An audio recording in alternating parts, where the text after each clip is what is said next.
오늘 본문에는 한 가나안 여인이 등장합니다. 오늘날에도 사람을 피부색, 출신, 인종 등으로 판단하는 일이 있지만 당시 유대 사회에는 혈통과 출신에 따라 사람을 바라보는 시선이 더욱 강했습니다. 유대인이 아닌 이방인은 공동체 밖에 있는 사람으로 여겨졌고, 특별히 여성들은 사회적으로도 많은 제약이 있었습니다. 많은 제약을 받았습니다. 그런데 오늘 본문의 여인은 유대인이 아니라 가나안 여인이었습니다. 가나안 민족은 이스라엘과 오랜 역사적 갈등을 가지고 있었습니다. 하나님께서는 이스라엘 백성들에게 가나안의 우상 숭배를 따르지 말고 하나님만 섬기라고 엄중히 경고하셨습니다. 하나님께서 이 말씀을 주신 뜻은 다른 민족을 미워하라는 것이 아니었습니다. 오히려 이스라엘이 우상 숭배에 빠져 하나님을 떠나지 않도록 지키시려는 말씀이었습니다. 그러나 시간이 흐르면서 유대인들은 오히려 이방인을 멀리하고 특별히 가나안 사람들을 더 부정하게 여기며 경계하기에 이르게 됩니다. 그러므로 오늘 본문의 가나안 여인은 당시 유대인의 눈으로 보면 여러 경계 밖에 있었던 사람이었습니다. 이방인이었고 가나안 사람이었고 사회적으로 힘이 없던 여성이었습니다. 사람들의 기준으로 보면 예수님께 가까이 나아갈 자격이 없어 보이는 여인이었습니다. 그런데 마태는 바로 이 여인을 오늘 이야기의 중심에 세웁니다. 사람들의 눈에는 아무런 자격이 없어 보였지만 예수님께는 그 여인에게서 놀라운 믿음을 발견하십니다. 예수님께서는 게네사렛에서 많은 병자를 고친 후 바리새인들과 서기관들과 정결의 문제를 놓고 논쟁을 하십니다. 그 후에 그곳을 떠나 이방 지역이었던 두로와 시돈이라는 지역으로 가시게 됩니다. 그리고 바로 그때 한 가나안 여인이 예수님을 찾아와 큰 소리로 외칩니다. 주 다윗의 자손이여 나를 불쌍히 여기소서, 내 딸이 흉악하게 귀신 들렸나이다.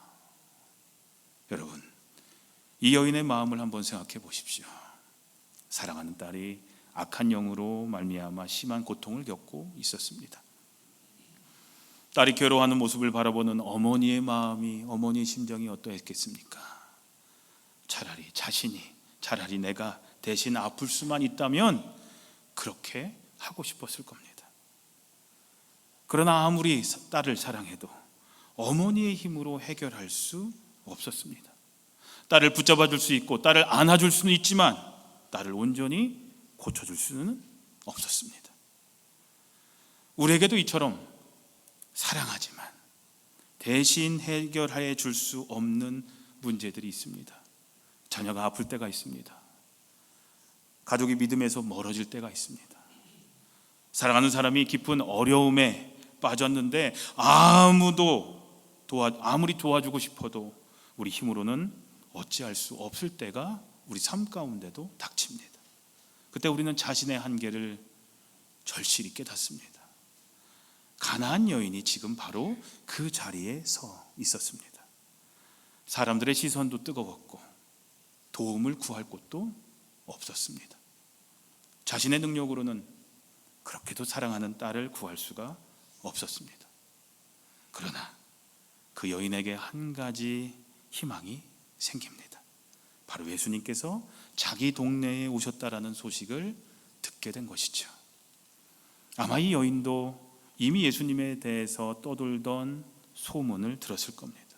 예수님께서 병든 사람을 고치시고 귀신 들린 사람을 온전하게 하시며 절망 가운데 있는 사람을 외면하지 않으신다는 이야기를 들었을 겁니다. 그래서 여인은 예수님께 나아갔습니다. 사람들이 자신을 어떻게 바라볼지는 중요하지 않았습니다. 유대인들이 자신을 받아줄 것인지도 중요하지 않았습니다. 사랑하는 딸을 살릴 수만 있다면 어떤 부끄러움도 어떤 비난도 감수할 수 있었습니다. 그런데 이 여인의 외침에는 놀라운 믿음의 고백이 들어 있었습니다. 주 다윗의 자손이여 주 다윗의 자손이여 라고 외칩니다. 다윗의 자손은 하나님께서 보내실 메시아를 가리키는 말이었습니다. 그 당시 사람들에게는 그렇게 이해됐습니다. 근데 놀랍게도 유대인도 아닌, 메시아를 그렇게 기다렸던 유대인도 아닌 가나안 여인이 예수님을 다윗의 자손이라고 부른 겁니다. 예수님을 단지 병을 고치는 사람이나 능력 있는 선생으로 바라본 것이 아니었습니다. 하나님께서 보내신 구원자로 믿고 메시아로 믿고 예수님께 나아왔던 것이죠. 그리고 이렇게 간구합니다. 나를 불쌍히 여기소서, 나를 불쌍히 여기소서라고 간청합니다. 좀 이상하지 않으세요? 이상한 거 못 느끼세요? 나를 불쌍히 여기소서. 딸이 고통당하고 있는데 이 여인은 내 딸을 불쌍히 여겨주십시오 라고 하지 않고 나를 불쌍히 여겨주십시오 라고 말했습니다. 왜 그랬을까요? 우린 다 알고 있죠. 그 이유를. 딸의 아픔을 자신의 아픔으로 품고 있었기 때문에. 제 딸을 불쌍히 여겨주십시오가 아니라 나를 불쌍히 여기십시오 라고 간청했던 거죠. 딸이 울 때 어머니도 울었고, 딸이 고통받을 때 어머니의 마음도 함께 무너졌던 것이죠. 그래서 나를 불쌍히 여기소서라고 외쳤던 겁니다. 그리고 이것이 이웃기도, 바로 중보기도의 마음입니다. 다른 사람의 마음을 남의 일로 여기지 않고 그 아픔을 내 아픔으로 품고 주님께 기도로 나아가는 것, 그게 이웃기도, 중보기도죠. 우리 교회도 이웃기도 팀이 있는데 이런 마음으로 기도해야 합니다. 저 사람의 아픔이 나의 아픔으로 여겨져야 합니다. 자녀의 문제를 붙들고 기도하는 부모의 마음이 그렇습니다. 그렇죠? 믿음에서 멀어진 가족을 위해 눈물 흘리는 마음이 또한 그렇습니다. 아픈 성도를 위해, 고통당하는 성도를 위해 함께 기도하는 우리의 마음도 이와 같아야 된다는 거죠. 그의 아픔이 나의 아픔이 되는 거죠. 자, 나를 불쌍히 여기소서, 이렇게 외칩니다. 자, 이제 예수님께서 어떻게 하실까요? 우린 예수님께서 곧바로 여인에게 다가가 위로하시고 그 딸을 고쳐주실 것이라고 기대합니다. 왜냐하면 예수님은 병든 사람을 불쌍히 여기셨고 아무도 가까이 하려고 하지 않았던 나병 환자에게까지 손을 내미셨던 분이십니다. 죄인과 세리도 외면하지 않으셨던 분이 바로 우리 예수님이시죠. 그런데 뜻밖의 일이 일어납니다. 23절에 예수는 한 말씀도 대답하지 아니하시니 라고 기록되어 있습니다. 아무 말씀도 하지 않으시는 거예요. 나를 불쌍히 여기소서라고 외치는데도 아무 말씀을 하지 않으시는 거죠. 예수님께서 침묵하셨습니다. 여인은 용기를 내어서 예수님을 찾아옵니다. 믿음을 가지고 부르짖었습니다. 사랑하는 딸을 살려달라고 간절히 매달렸습니다. 그런데도 예수님은 아무 말씀도 하지 않으시는 겁니다. 여러분들, 기도할 때 가장 견디기 어려운 것이 무엇입니까? 분명하게 안 된다라는 응답을 듣는 것도 내 마음속으로 힘들겠지만 기도를 그렇게 오랫동안 했는데도 아무런 응답도 들리지 않는 것이 더 힘들 때가 있습니다. 간절히 기도했는데도 상황은 달라지지 않습니다. 계속 예배드리고 말씀도 붙듣는데도 문제는 그대로입니다. 달라지는 것이 없습니다. 하나님께서 내 기도를 들으시는지, 나를 보고 계시는지 의심이 생길 때도 있습니다. 하나님, 제가 이렇게 기도하는데 왜 아무 말씀도 하지 않으십니까? 하나님, 언제까지 제가 기다려야 합니까? 하나님, 정말 제 기도를 듣고 계시기나 합니까? 그러나 오늘 본문의 결말을 보면 예수님의 침묵이 여인을 버리거나 외면하신 것이 아니었음을 우리는 알 수 있습니다. 성경은 예수님께서 왜 즉시 대답하지 않으셨는지 직접 설명하지는 않습니다. 그러나 분명한 것이 있습니다. 그것은 그 침묵의 시간을 통하여 이 여인의 믿음이 얼마나 크고 놀라웠는지가 드러났다라는 사실만큼은 명백합니다. 예수님께서 아무 말씀도 하지 않으셨지만 그 여인은 돌아가지 않았습니다. 응답이 늦어진다고 해서 포기하지도 않았습니다. 침묵 속에서도 예수님을 꼭 붙들었습니다. 여인이 계속해서 소리 지르면서 따라오자 제자들이 말합니다. 그 여자가 우리 뒤에서 소리를 지르오니 제발 좀 그를 보내십시오. 그 가나안 여인에게는 사랑하는 딸의 생명이 걸린 절박한 외침이었지만 제자들에게는 그 외침을 듣고 싶지도 않고 그저 멈추게 하고 싶었던 그런 소란이었던 것이죠. 그런데 우리도 조심해야 됩니다.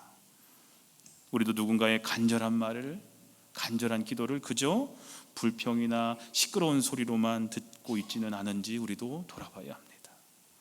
말하는 태도만 보지 말고 그 말 속에 담긴 아픔과 눈물을 헤아릴 줄 알아야 한다는 거죠. 그때 예수님이 말씀하십니다.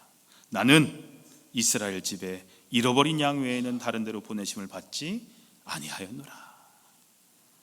이 말씀은 예수님께서 이방인을 미워하거나 가나안 여인의 인간적인 가치를 낮게 여기셨다라는 뜻이 아닙니다. 예수님의 지상사역에는 하나님께서 정하신 순서가 있었습니다. 먼저 하나님의 언약 백성인 이스라엘에게 복음을 전하시고 그들을 통하여 구원의 소식이 모든 민족에게 전해지는 것이었습니다. 그래서 예수님께서 제자들을 처음 세상으로 보내실 때 뭐라고 말씀하셨냐면 이스라엘 집에 잃어버린 양에게로 가라라고 말씀하셨습니다. 하지만 부활하신 후에는 뭐라고 말씀하셨냐면 모든 민족을 제자로 삼아라라고 말씀하셨습니다. 하나님의 구원은 이스라엘에서 시작되었지만 이스라엘에게만 머물지 않았습니다. 마침내 모든 민족과 모든 사람에게 흘러갔습니다. 그리고 오늘 우리도 그 복음을 알고 있죠. 그러나 그 순간 여인에게는 이 말씀도 또 하나의 벽처럼 느껴졌을 겁니다. 아니 예수님의 침묵도 견디기 힘들었는데 이제는 자신이 이스라엘에 잃어버린 양이 아니다라는 말씀까지 들어야 했습니다. 그런데도 여인은 돌아가지 않습니다. 예수님의 침묵보다 예수님의 능력을 더 크게 믿었고 자신의 자격 없음보다 주님의 긍휼을 더 크게 믿었기 때문이었습니다. 여인은 오히려 예수님 앞으로 더 가까이 나옵니다. 그리고 예수님께 절하며 간청합니다. 주여 저를 도우소서. 주여 저를 도우소서. 참으로 짧은 기도죠. 그러나 이 짧은 기도 안에 이 여인의 절박함과 믿음이 다 들어가 있습니다. 여인은 자신의 처지를 길게 설명하지 않았습니다. 자신이 얼마나 억울한지 따지지도 않았습니다. 왜 자기에게 이런 일이 일어나느냐라고 원망하지도 않았습니다. 그저 예수님 앞에 엎드려 말합니다. 주여 저를 도우소서. 장성도님들, 우리가 너무 힘이 들 때 긴 기도가 나오지 않을 때 있습니다. 마음이 무너져 내려서 무엇을 어떻게 기도해야 할지 알 수 없을 때가 있습니다. 기도 내용이 생각이 나지 않고 어떻게 기도해야 될지 너무나 힘들 때는요 생각이 하나도 나지 않습니다. 그때 이 여인의 기도를 기억하시길 바랍니다. 주여 저를 도우소서. 주여 저를 도우소서. 이 한마디면 됩니다. 우리의 사정을 이미 아시는 주님께서는 이 짧은 기도 속에 담긴 눈물과 아픔까지도 다 알고 계십니다. 말로 다 설명하지 못해도 괜찮습니다. 눈물만 흘려도 괜찮습니다. 주님은 우리의 마음을 이미 다 알고 계시기 때문이죠. 그때 주님께서 다시 말씀하십니다. 자녀의 떡을 취하여 개들에게 던짐이 마땅하지 아니하니라. 왜 이렇게 말씀하셨을까요? 이 말씀은 오늘 우리 귀에도 매우 거칠게 들리는 말이죠. 한국 사람들에게 개가 들어가면 되게 안 좋은 말이잖아요. 근데 예수님께서 이 여인을 하찮은 존재로 여긴 것이 아니었습니다. 예수님께서는 이 식탁의 비유를 통하여 하나님의 구원이 먼저 이스라엘에게 전해지는 구원의 역사의 순서를 말씀하신 것이었어요. 아까도 말씀드렸듯이 그거였어요. 자녀들이 먼저 식탁에 앉아 떡을 먹는 것처럼 하나님의 언약 백성인 이스라엘에게 먼저 복음이 전해져야 한다라는 것이었습니다. 자, 그렇다면 이 말씀을 들은 여인은 어떻게 반응했을까요? 주여, 옳소이다마는 개들도 제 주인의 상에서 떨어지는 부스러기를 먹나이다. 참으로 놀라운 대답이죠. 여인은요, 왜 저는 자녀의 식탁에 앉을 수 없습니까? 라고 따지지 않았습니다. 어떻게 저를 그렇게 하찮은 사람으로 여기십니까? 라고 화내지도 않았어요. 저 같으면 화냈을 것 같아요. 근데 이 여인은 오히려 예수님의 말씀을 받아들이면서도 그 말씀 속에 열려있는 은혜의 문을 붙들었습니다. 주님 옳습니다. 그러나 주님의 은혜는 너무나 풍성하지 않으십니까? 자녀들이 먹고도 상 아래에는 부스러기가 떨어지지 않습니까? 그 은혜만으로도 제 딸은 온전해질 수 있습니다. 라는 고백이었습니다. 여인은 자신의 자격을 내세우지 않았습니다. 자신이 그 은혜를 받을 만한 사람이라고 주장하지도 않았습니다. 오직 주님의 긍휼만을 의지했습니다. 그리고 이것이 믿음입니다. 내가 자격이 있어서, 내가 자격이 되니까 주셔야 됩니다가 아니라 그저 주님의 긍휼만을 간구합니다. 이것이 우리의 믿음이어야 한다는 거죠. 믿음은 내가 받을 자격이 있다고 주장하는 것이 아닙니다. 내가 이 정도 했으니 이 정도 주셔야 되지 않습니까? 거래가 아닙니다. 내가 잘했기 때문에 하나님께서도 반드시 도와주셔야 한다고 요구하는 것도 아닙니다. 믿음은 아무런 자격이 없는 나를 불쌍히 여기시는 주님의 은혜를 붙드는 겁니다. 끝까지 붙드는 것이 믿음입니다. 여인은 주님의 은혜가 얼마나 크고 풍성한지 믿었습니다. 자신에게는 식탁에서 떨어지는 부스러기만 있어도 충분하다고 고백했습니다. 주님의 은혜만 있으면 자기 딸이 온전해질 수 있다고 믿었습니다. 그 여인은 주님의 그 은혜가 임하면 죽어가는 영혼이 살아나고 무너진 인생이 다시 살아나며 절망 가운데 있는 사람이 새로운 소망을 얻게 됨을 믿고 있었던 겁니다. 그때 비로소 예수님께서 말씀하십니다. 여자여, 내 믿음이 크도다, 내 소원대로 되리라 라고 말씀하십니다. 예수님께서 복음서에서 어떤 사람을 향해서 내 믿음이 크도다 라고 칭찬하신 경우가 그리 많지 않습니다. 근데 그 칭찬을 받은 사람은 유대 사회에서 중심에 서 있던 사람이 아니었습니다. 율법을 잘 알고 있던 바리새인이 아니었습니다. 성전에서 섬기던 제사장도 아니었습니다. 사람들이 보기에 예수님과 아무런 상관도 없어 보였던 그 가난한 여인이었습니다. 그러나 예수님께서는 그 여인의 믿음을 보셨고 그 여인을 큰 믿음의 사람으로 세워주십니다. 그리고 성경은 말합니다. 그때로부터 그의 딸이 나으니라. 여인이 예수님 앞에 나와 부르짖을 때 사랑하는 딸은 그 자리에 있지도 않았습니다. 그러나 예수님의 말씀은 거리를 뛰어넘었습니다. 예수님이 말씀하시자 멀리 있던 딸이 그 즉시 나았습니다. 사랑하는 성도님들, 오늘 본문은 단순히 오래전 2000년 전 한 가나안 여인에게 일어났던 기적의 이야기만은 아닙니다. 이 말씀은 오늘 우리에게 큰 믿음이 무엇인지를 보여줍니다. 큰 믿음은 모든 일이 쉽게 잘 풀릴 때만 주님을 믿는 것이 아닙니다. 큰 믿음은 응답이 늦어져도 주님을 떠나지 않는 믿음이 큰 믿음입니다. 큰 믿음은 자신의 자격이 아니라 주님의 은혜를 붙드는 믿음이 큰 믿음입니다. 아무것도 보이지 않을 때도 예수님께 희망을 두는 믿음, 그것이 큰 믿음입니다. 우리도 혈통적으로 보면 본래 이스라엘 밖에 있던 이방인들이었습니다. 그러나 예수님께서 십자가를 지시고 부활하심으로 우리를 하나님의 가족으로, 하나님 나라의 가족으로 불러주셨습니다. 우리는 더 이상 식탁 밖에 서 있는 사람들이 아닙니다. 예수님 안에서 하나님의 자녀가 되었고, 지난주에 말씀드렸죠? 주님께서 베푸시는 생명의 떡을 함께 누리는 사람들이 이미 되었습니다. 여러분들 믿으십니까? 우리가 이민자로 이 땅에서 살다 보면 때때로 낯선 사람처럼 느껴질 때가 있습니다. 영어가 마음처럼 되지 않아서 답답할 때도 있고, 경제적인 어려움이나 질병을 겪으면서 어디에서도 도움받기 어렵다고 느낄 때도 있습니다. 자녀들의 문제로 인해서 밤잠을 자지 못하고 사랑하는 가족을 위해 아무것도 해줄 수 없다라는 무력감에 빠질 때도 있습니다. 그러나 그때 여러분들 기억하시기 바랍니다. 우리에게는 예수님이 계십니다. 돈도 필요합니다. 여러분들 돈 없으면 어떻게 삽니까? 돈 중요합니다. 가족과 친구의 도움 중요합니다. 의사나 전문가의 도움도 받아야 합니다. 하나님께서는 그 모든 통로들을 사용하여서 저와 여러분들을 지금도 돕고 계십니다. 그러나 그것들이 우리의 마지막 희망은 아닙니다. 우리의 궁극적인 희망은 오직 예수 그리스도이십니다. 오직 예수님이십니다. 1892년 복음 들고 조선에 입국한 민노아라고도 불렸던, 한국 이름이 민노아예요.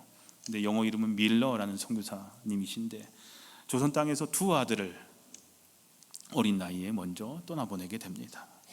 그리고 이어서 첫 번째 아내셨던 안나라는 선교사님마저 아내도 병으로 잃게 됩니다. 이 사랑하는 가족을 외국인 선교사 묘지였던 이 양화진, 지금도 있습니다. 이 양화진에 묻혀야 했던 이 선교사님의 마음이 얼마나 아팠겠습니까? 그러나 이 민노아 선교사는 조선을 떠나지 않았습니다. 다시 일어나 복음을 전했고 교육과 또 찬송가 번역을 통해서 한국 교회를 섬겼습니다. 오늘 우리가 함께 불렀던 찬송가 96장 예수님은 누구신가가 바로 민노아 선교사가 아름다운 우리말로 번역하여 한국 교회에 전해준 찬송가입니다. 예수님은 누구신가? 우는 자의 위로와 없는 자의 풍성이며 천한 자의 높음과 잡힌 자의 노임되고 우리 기쁨 되시네. 예수님은 누구신가? 약한 자의 강함과 눈먼 자의 빛이시며 병든 자의 고침과 죽은 자의 부활되고 우리 생명 되시네. 이 민노아 선교사의 삶에도 눈물이 있었습니다. 사랑하는 가족을 잃은 슬픔이 있었고 낯선 땅에서 감당해야 했던 외로움도 있었습니다. 그러나 그는 예수님을 놓지 않았습니다. 우는 자의 위로가 되시고 약한 자의 강함이 되시며 죽은 자의 부활과 생명이 되시는 예수님께 모든 희망을 두었습니다. 사랑하는 성도님들, 예수님은 누구십니까? 여러분들에게 예수님은 어떤 분이십니까? 예수님은 우는 자의 위로가 되어주십니다. 예수님은 낙심한 자를 다시 일으켜 세워주십니다. 약한 자에게 힘을 주시는 분이십니다. 길을 잃은 자에게 길이 되어주십니다. 죽음 가운데 있는 자에게 생명이 되어주십니다. 가나안 여인은 바로 그 예수님을 믿었습니다. 사람들은 그 여인을 아무런 자격이 없다라고 생각했지만 그 여인은 예수님의 그 긍휼이 자신의 부족함보다 크다라는 사실을 믿었습니다. 예수님의 침묵보다 예수님의 사랑을 더 크게 믿었고 자신의 절망보다 예수님의 능력을 더 크게 믿었습니다. 그래서 끝까지 주님께 나아갔습니다. 주여 저를 도우소서. 그리고 마침내 예수님께서 말씀하시죠. 여자여 내 믿음이 크도다 네 소원대로 되리라.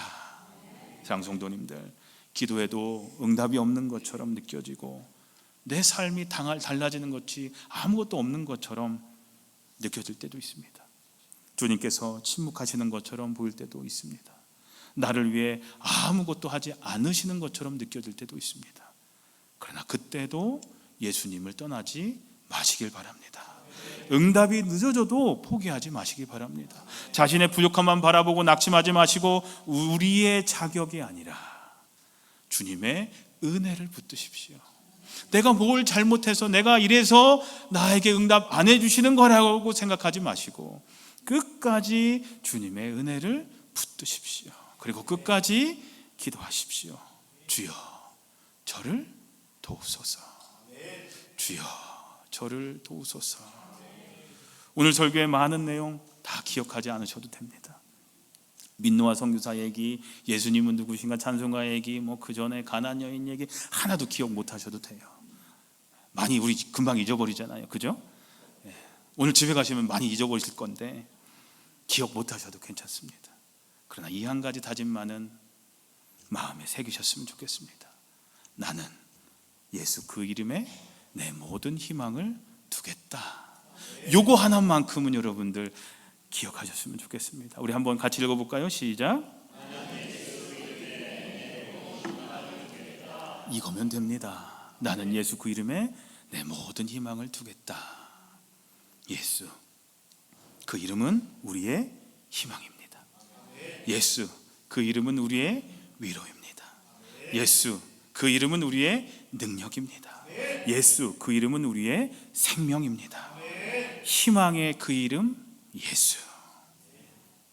그 예수의 이름에 모든 소망을 두고 살아가는 저와 여러분들이 되시기를 우리 주님의 이름으로 간절히 축원합니다.